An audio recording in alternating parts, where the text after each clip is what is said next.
mga kaya, so for today's video is medyo na-disappoint ko sa akong anak. Dili man isa sa ingo na ako wala naman jud ko nag-expect og kanang ma-honor akong anak or whatsoever, pero pagkabalon ako sa iya, di siya kabalong basa og Filipino, my goodness, no?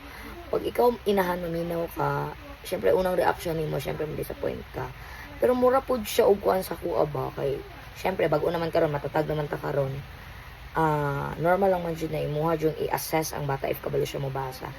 And I'm disappointed kay nabalaan ako na dili siya kabalo basa sa Pilipino. Sa Pilipino makabayan man daw sila gito basa. So dili kay siya kabalo.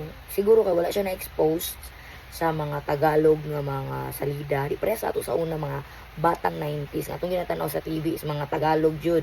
Probinsyano sa panang mga salida na mga Tagalog. Kaning mga bagong henerasyon karon, dili kay sila exposed sa TV. Kung exposed sila sa TV, it's more on mga English nga mga salida. So, mas na-expose sila sa English, mas nahasa sila sa English. Ang ilang vocabulary is naa jud sa English, wala sa Tagalog.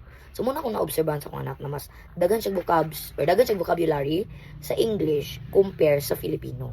So, kita mga inahan, advice lang na ako, pareha na ako nga medyo nag-struggle ta sa Tagalog, pag-Tagalog sa itong mga anak. Try na to ug adjust ang ilang ginatanaw nga salida. Patanaw jud nato silang mga Tagalog na salida kay basi matingalan na lang ta English share na kay itong mga anak, no?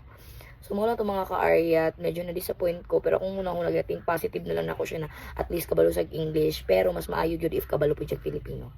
So that would be all mga ka-aryat. Thank you so much for watching, buyers.